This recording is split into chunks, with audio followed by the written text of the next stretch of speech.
Hi friends, welcome to competitive cracker. ഞാൻ ആശാ വിനീഷ്. ഞാൻ ആതിര അർച്ചന. ഇന്ന് ഞങ്ങൾ വന്നിരിക്കുന്നത് നിങ്ങളുടെ എക്സാം ഒക്കെയാണ് അല്ലേ? ഏത് എക്സാം ആണ് ഇപ്പൊ? കേരാഫെഡ് എക്സാം ഉണ്ട്, അത് കഴിഞ്ഞിട്ട് CSEB എക്സാം, പിന്നെ വിജ്ഞാപനം വിളിച്ചിട്ടുള്ള JCI കേരള ബാങ്ക് എക്സാം. നിറയെ എക്സാംസ് ആണ്. ആ നിറയെ എക്സാംസിലെ ഏറ്റവും ഇമ്പോർട്ടന്റ് ആയിട്ടുള്ള ഒരു കാര്യമാണ് ഇപ്പം കേരള ബാങ്കിനകത്തൊക്കെ ആണെങ്കിലും നമ്മുടെ കറണ്ട് അഫയേഴ്സ് 20 മാർക്കിലധികം കേരാഫെഡിനും ഒക്കെ വരുന്ന ഒരു വലിയ ടോപ്പിക്കാണ് എന്ത് കറണ്ട് അഫയേഴ്സ് എന്നുള്ളത്. അപ്പൊ കറണ്ട് അഫയേഴ്സ് എങ്ങനെ പഠിക്കണം, പഠിക്കുമ്പോൾ ശ്രദ്ധിക്കേണ്ടത് എന്തൊക്കെ ബുക്ക് യൂസ് ചെയ്യാൻ തുടങ്ങിയ കാര്യങ്ങളാണ് ഞങ്ങൾ ഇന്ന് ഈ വീഡിയോയിൽ പറയുന്നത്, അല്ലേ മിസ്സേ? അതെ.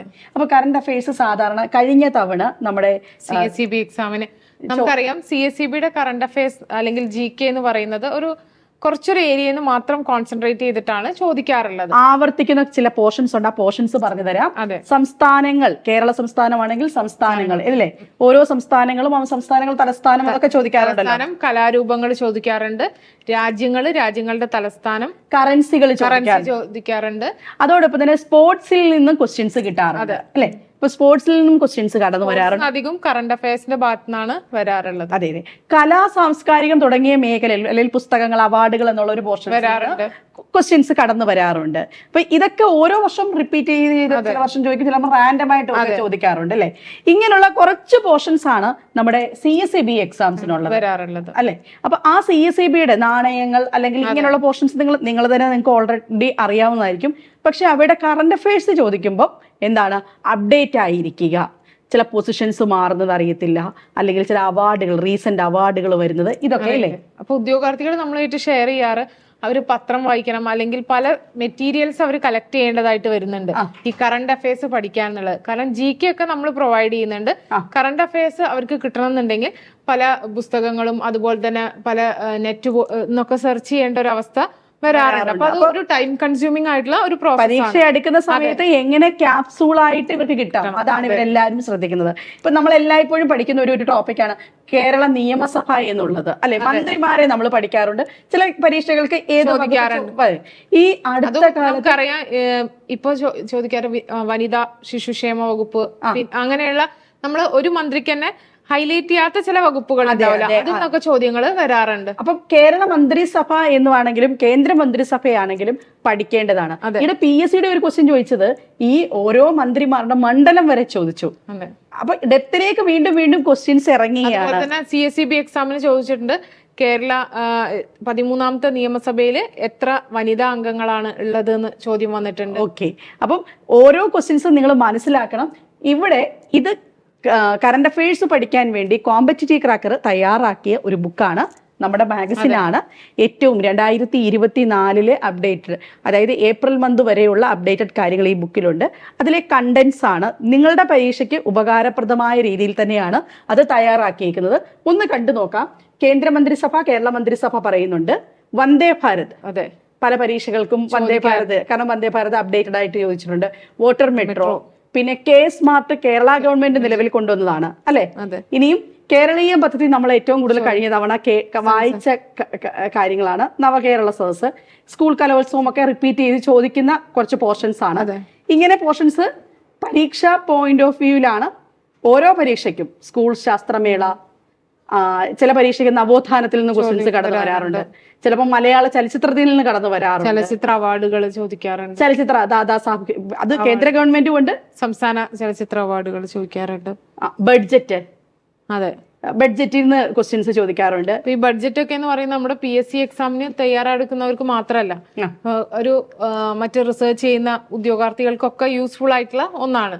അത് 2024, 2025 കൊടുത്തിട്ടുണ്ട്, 23, 24 ഉണ്ട്. അപ്പൊ 2 ബഡ്ജറ്റുകൾ നമ്മൾ ഡിസ്കസ് ചെയ്യുന്നുണ്ട്.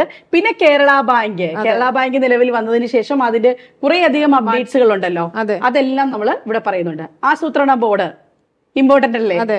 ആസൂത്രണ ബോർഡ്, കേരള ശാസ്ത്ര സയൻസ് ആൻഡ് ടെക്നോളജി എന്നുള്ള പുതിയ പുതിയ അപ്ഡേറ്റ്സുകൾ, ഇങ്ങനെ ജില്ലകളുമായിട്ട് ബന്ധപ്പെട്ട് ഇതിന്റെ ഓരോ പേജുകളാണ് ഞങ്ങൾ കാണിക്കുന്നത്. ഇതേപോലെ തന്നെ ജില്ലകൾ, ഓരോ ജില്ലയിലെയും ടീച്ചറെ 2023, 2024 ഒക്കെ നിലവിൽ വന്ന പ്രത്യേകതകൾ നമ്മൾ പറയുന്നുണ്ട്. അതെ, ഓരോ കാര്യങ്ങൾ, ഓരോ ജില്ലയും എടുത്തു വെച്ച് ആ ജില്ല, അപ്പൊ നമുക്ക് വായിച്ചു നോക്കാനും എളുപ്പമാണ്. 2 കാര്യങ്ങൾ നമുക്ക് കിട്ടും. ഈ ജില്ലയിലെ പ്രധാനപ്പെട്ട പ്രൊജക്ടുകൾ അല്ലെങ്കിൽ ജില്ലയിൽ ഇൻട്രൊഡ്യൂസ് ചെയ്തിട്ടുള്ള പദ്ധതികൾ കിട്ടും. പിന്നെ ജില്ലയുടെ ഒരു ഓവർവ്യൂവും നമുക്ക് കിട്ടും. അപ്പൊ ചില ജില്ലകൾക്ക് ചില അവാർഡുകളൊക്കെ വന്നു കാണും. അതൊക്കെ ഇവിടെ നമ്മൾ പറഞ്ഞു പോകുന്നതാണ്. പിന്നെ പദവികള്, ഇന്ത്യ എന്ന് പറയുന്നിടത്ത് ഞാൻ പറഞ്ഞല്ലോ മന്ത്രിമാരുടെ കാര്യങ്ങളെല്ലാം ഉണ്ട്. സയൻസ് കോൺഗ്രസ് ഒക്കെ എപ്പോഴും ചോദിക്കാറുള്ളതാണ്. പൊതുവെ നമുക്ക് PSC ക്കൊക്കെ പ്രിപ്പയർ ചെയ്യുന്ന ഉദ്യോഗാർത്ഥികൾക്ക് നമ്മുടെ സംസ്ഥാന മന്ത്രിമാരെ കുറിച്ചൊക്കെ ഒരു അവയർനെസ് ഉണ്ടായിരിക്കും. പക്ഷെ കേന്ദ്രമന്ത്രിമാര്, ക്യാബിനറ്റ് മിനിസ്റ്റേഴ്സിനെ കുറിച്ചൊന്നും വലിയ ധാരണ ഉണ്ടായിക്കൊള്ളണമെന്നില്ല. പിന്നെ എപ്പോഴും വകുപ്പുകളൊക്കെ മാറാൻ സാധ്യതയുണ്ടല്ലോ. അപ്പൊ ആ രീതിക്ക് ഈ ഇത് കുറച്ചും കൂടി യൂസ്ഫുൾ ആവും. പിന്നെ അതോടൊപ്പം തന്നെ യുനെസ്കോ കണ്ടോ, യുനെസ്കോയൊക്കെ PSC എക്സാംസില് ഇപ്പം വരാൻ പോകുന്ന PSC എക്സാംസിലൊക്കെ ഇത് വളരെയധികം ഇമ്പോർട്ടന്റ് ആണ്. പിന്നെ ഏറ്റവും ഈയിടെയായിട്ട് PSCയുടെ ഒരു ട്രെൻഡിങ് ആണ് ഈ മില്ലറ്റ് വർഷമൊക്കെ. അത് ഭയങ്കര ഇമ്പോർട്ടന്റ് ആയിട്ട് ചോദിക്കുന്നത്. അതുകൊണ്ട് തന്നെയാണ് മില്ലറ്റ് എന്ന് പറഞ്ഞ ഒരു ടോപ്പിക് തന്നെയായിട്ട് ഞങ്ങൾ കൊടുത്തിട്ടുണ്ട്. പിന്നെ G20 ആവർത്തിച്ച് ചോദിക്കുന്ന പോർഷൻ ആണ്. ഇങ്ങനെ നിങ്ങൾ നോക്കിക്കഴിഞ്ഞാൽ ഇതാണ് ഫെസ്റ്റിവൽസ് കണ്ടോ. പരീക്ഷയുടെ ഒരു പ്രധാനപ്പെട്ട ഇതാണ് ചില സംസ്ഥാനങ്ങളിൽ നടക്കുന്ന ഫെസ്റ്റിവൽസ്. GI ടാഗ് ചില സംസ്ഥാനത്തിനൊക്കെ പുതുതായിട്ട് വരും. ഇപ്പൊ തിരൂർ വെറ്റിലേക്ക് വന്ന സമയമുണ്ട്, ആറന്മുളക്കാരുടെ ഓരോ വർഷങ്ങളിൽ വന്നതാണ്. അതേപോലെ GI ടാഗ് നിലവിൽ വന്ന പുതിയ GI ടാഗ് ആണ് പറഞ്ഞിരിക്കുന്നത്. പിന്നെ ഇത് നിയമങ്ങളാണ്. അതെ, ഇപ്പൊ നമ്മള് ചർച്ച ചെയ്യുന്ന പൗരത്വ ഭേദഗതി ബില്ല് അടക്കമുള്ള കാര്യങ്ങള് പുതിയ നിയമങ്ങള് അല്ലെങ്കിൽ ബില്ല് അമെന്റ്മെന്റ്സ് വന്നിട്ടുണ്ടെങ്കിൽ അതെല്ലാം നമ്മൾ ഇവിടെ പറഞ്ഞിട്ടുണ്ട്.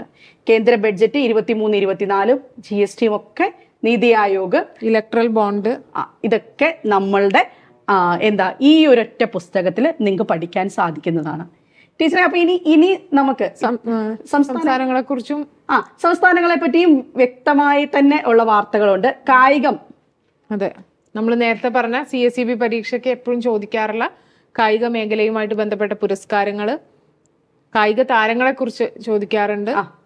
പിന്നെ കായികവുമായിട്ട് ബന്ധപ്പെട്ട ചില ടേംസ്, കിക്ക് പോലുള്ള CSEB എക്സാമിനാണ് ചോദിക്കാറുള്ളത്. ചില പദങ്ങൾ, ഈ പദം എന്തുമായിട്ട് ബന്ധപ്പെട്ടിരിക്കുന്നു എന്ന് ചോദിക്കാറുണ്ട്. ആ പദങ്ങൾ ചോദിക്കാറുണ്ട്. ദെൻ അടുത്തത് കായികം കഴിഞ്ഞു കഴിഞ്ഞാൽ പ്രധാനപ്പെട്ട മേഖല എന്ന് പറയുന്നത് കായികത്തിലെ എല്ലാ അവാർഡുകളും ഒക്കെ ഉണ്ട് കേട്ടോ. ഈ വർഷം തന്നിരിക്കുന്ന അവാർഡുകളെല്ലാം നമ്മളിവിടെ പരിഗണിച്ചിട്ടുണ്ട്. ഓക്കെ, അപ്പം ഇനി ഇതിന്റെ ലാസ്റ്റ് എനിക്ക് പറയാനുള്ളത്, ടീച്ചർ നിങ്ങൾക്ക് ഇപ്പൊ പരീക്ഷകൾക്ക് ചോദിക്കുന്ന നമ്മുടെ ചുഴലിക്കാറ്റ് അങ്ങനെയൊക്കെയുള്ള കാര്യങ്ങളുണ്ടല്ലോ. ചുഴലിക്കാറ്റ്, അതിന്റെ പേരുകള്, ഏത് രാജ്യമാണ് പേര് വെക്കുന്നത്, നിർദ്ദേശിക്കുന്നത്, അല്ലെങ്കിൽ അർത്ഥം, ഇതൊക്കെ ചോദിക്കാറുണ്ട്. അപ്പം ആ കാര്യങ്ങളെല്ലാം ഇവിടെയുണ്ട്. അതോടൊപ്പം തന്നെ അന്താരാഷ്ട്ര സംഘടനകളും മേധാവികളും CSEB എക്സാമിനൊക്കെ നിരന്തരം ചോദിക്കാറുള്ള ഏരിയയാണ്. പിന്നെ രാജ്യങ്ങള്, പ്രസിഡന്റ് അല്ലെങ്കിൽ പ്രധാനമന്ത്രിമാർ, ഈ റീസെന്റ് ആയിട്ട് ഇന്ത്യ വിസിറ്റ് ചെയ്ത ആരെങ്കിലും ഉണ്ടെങ്കിൽ, അല്ലെങ്കിൽ ഇന്ത്യയുമായിട്ട് എന്തെങ്കിലും കോൺട്രവേഴ്സി ഉണ്ടാവുന്ന പ്രശ്നങ്ങളൊക്കെ ഉള്ളപ്പോൾ പിന്നെ മാറുന്നവര്, ഇവരൊക്കെ നമ്മുടെ പത്രവാർത്തകളിലൊക്കെ വരുന്നത് നമ്മൾ ഈ ഒരു ബുക്കിൽ ഉൾപ്പെടുത്തിയിട്ടുണ്ട്. അപ്പം തീർച്ചയായിട്ടും ഇവർക്കൊരു ബുക്കിന്റെ അവയർനെസ് കൊടുക്കുന്നു അല്ലെ. അതോടൊപ്പം തന്നെ ഇതിന്റെ ഒരുപാട് മെറ്റീരിയൽസ് നോക്കി പോവേണ്ട ആവശ്യമില്ല. ഈ ബുക്ക് കയ്യിലുണ്ടെന്നുണ്ടെങ്കിൽ എക്സാം പോയിന്റ് ഓഫ് വ്യൂ, കാരണം ഞങ്ങൾ ഇവിടെ പ്രീവിയസ് ഇയർ ക്വസ്റ്റ്യൻസ് ഓരോ ടോപ്പിക്ക് വരുമ്പോഴും അവിടെ പലവിധ പല എക്സാംസും നടന്നിട്ടുണ്ടാകും. അതിന്റെ പ്രീവിയസ് ഇയർ ക്വസ്റ്റ്യൻ പേപ്പർ നിങ്ങളെ കാണിക്കുന്നുണ്ട്. ഇപ്പോൾ ഒരു ടോപ്പിക്ക് പഠിക്കേണ്ടത് എങ്ങനെയാണെന്ന് ഒരു അവയർനെസ് കിട്ടും. അതുകൊണ്ടാണ് ഈ ബുക്ക് നിങ്ങളിൽ ഒന്ന് പരിചയപ്പെടുത്തുന്നത്. ആർക്കെങ്കിലും ഒക്കെ ഈ ബുക്ക് താല്പര്യമുണ്ട് എന്നുണ്ടെങ്കിൽ ലിങ്കും മറ്റുള്ള ഡീറ്റെയിൽസും ഞാൻ താഴെ കൊടുത്തിരിക്കാം. അപ്പോൾ അതിലൊന്ന് ക്ലിക്ക് ചെയ്യുക. താല്പര്യമുള്ളവർ ബുക്ക് പർച്ചേസ് ചെയ്യാം. വളരെ കുറച്ച് കോപ്പി മാത്രമേ നമ്മൾ എടുത്തിട്ടുണ്ടായിരുന്നുള്ളൂ. ബുക്ക് ഏകദേശം തീരാറായിട്ടുണ്ട്. അപ്പോൾ തീർച്ചയായിട്ടും നിങ്ങൾക്ക് യൂസ്ഫുൾ ആവുന്ന ഒരു ബുക്കാണ്. ഈ വരുന്ന എക്സാംസിന്റെ പോയിന്റ് ഓഫ് വ്യൂവിൽ തന്നെയാണ്, അതുകൊണ്ടാണ് പറയുന്നത്.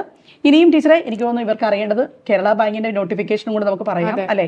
കേരള ബാങ്കിന്റെ നോട്ടിഫിക്കേഷൻ ലാസ്റ്റ് ഡേറ്റ് എന്ന് പറയുന്നത് 15 മെയ് 2024 അപ്പൊ ഇനി കുറച്ച് ദിവസങ്ങളെ നമുക്ക് മുൻപിലുള്ളൂ. അപ്പൊ കേരള ബാങ്കിനെ പറ്റി അറിയാത്തൊരു നോക്കുക. PSC വഴി വരുന്ന നിയമനമാണ് അല്ലെ കേരള ബാങ്ക് വിളിച്ചിരിക്കുന്നത്. വരുന്ന കുറെ എക്സാംസ് ഉണ്ട്. എക്സാമിന്റെ പോയിന്റ് ഓഫ് വ്യൂവിലാണ് നമ്മൾ ഈ ബുക്ക് തയ്യാറാക്കിയിരിക്കുന്നത്. അവിടെ പ്രീവിയസ് ഇയർ ക്വസ്റ്റ്യൻസ് എന്ന് പറഞ്ഞ് നമ്മൾ ഓരോ എക്സാംസിന്റെയും പ്രീവിയസ് ഇയർ ക്വസ്റ്റ്യൻ പേപ്പർ ഈ ബുക്കിൽ ഡിസ്കസ് ചെയ്യുന്നുണ്ട്. അപ്പൊ കറണ്ട് അഫയേഴ്സ് പഠിക്കാനായിട്ട് ഒരു ക്യാപ്സൂൾ ഫോർമാറ്റിൽ എക്സാം എന്താണോ പറയാനുള്ളത് അല്ലെ, ആ എക്സാമിന് ഡിമാൻഡ് ചെയ്യാനുള്ള കാര്യങ്ങളാണ് ഈ ബുക്കിൽ എടുത്തിരിക്കുന്നത്. ഇനി പ്രധാനമായിട്ടും നിങ്ങളോട് പറയാനുള്ളത്, ഈ ബുക്ക് നിങ്ങൾക്ക് പർച്ചേസ് ചെയ്യാൻ താല്പര്യമുണ്ടെങ്കിൽ താഴെ ഞങ്ങൾ ലിങ്ക് കൊടുത്തിരിക്കാം. അപ്പൊ അതിലൊന്ന് ക്ലിക്ക് ചെയ്ത് നിങ്ങൾക്ക് ബുക്ക് പർച്ചേസ് ചെയ്യാവുന്നതാണ്. കേരള ബാങ്കിന്റെ നോട്ടിഫിക്കേഷനെ പറ്റി ടീച്ചർ എന്തെങ്കിലും പറയാനില്ലേ? കേരള ബാങ്കിന്റെ നോട്ടിഫിക്കേഷൻ വന്നത് നിങ്ങൾ അറിഞ്ഞിട്ടായിരിക്കും. നമ്മളുടെ കേരള ബാങ്കിന്റെ രൂപീകരണത്തിന് ശേഷം വരുന്ന ആദ്യത്തെ പരീക്ഷയാണെന്നുള്ള ഒരു പ്രത്യേകത ഇതിനുണ്ട്. 115ഓളം വേക്കൻസീസ് ആണ് ഇപ്പോൾ ജനറൽ കാറ്റഗറി ആയിട്ട് വിളിച്ചിട്ടുള്ളത്. PSCയുടെ വെബ്സൈറ്റ് വഴിയാണ് നിങ്ങൾക്ക് ആപ്ലിക്കേഷൻ അപേക്ഷിക്കേണ്ടത്. നോക്കുക, അവിടെ ഏജ് എന്ന് പറയുന്നത് 40 വയസ്സ് വരെ അപേക്ഷിക്കാൻ സാധിക്കും. ഓഫീസ് അറ്റൻഡന്റും മറ്റ് കമ്മ്യൂണിറ്റിക്ക് അതിനനുസരിച്ചിട്ടുള്ള റിസർവേഷൻസ്. ഓക്കെ, അപ്പം പിന്നീട് ഓഫീസ് അറ്റൻഡന്റും അതോടൊപ്പം തന്നെ ക്ലറിക്കലും വിളിച്ചിട്ടില്ലേ? ഓഫീസ് അറ്റൻഡന്റിന്റെ യോഗ്യത എന്ന് പറയുന്നത് 7ാം ക്ലാസ് പാസ്സായ ഡിഗ്രി ഇല്ലാത്ത ആർക്കും അപേക്ഷിക്കാൻ പറ്റുന്ന ഒരു എക്സാം ആണ്. അപ്പൊ അറിഞ്ഞിരിക്കുക, ഈ വേക്കൻസികളെ പറ്റി. അപേക്ഷിക്കേണ്ട ലാസ്റ്റ് ഡേറ്റ് വരെ പോകരുത്. സൈറ്റ് ഒക്കെ ഡൗൺ ആകാനുള്ള സാധ്യതയുണ്ട്. അതുകൊണ്ട് തന്നെ എല്ലാവരും ഇപ്പൊ അപേക്ഷിക്കുക. കാരണം ഈ വേക്കൻസി എന്നൊക്കെ പറയുന്നത് നല്ല വേക്കൻസികൾ തന്നെയാണ് അല്ലേ വന്നിരിക്കുന്നത്.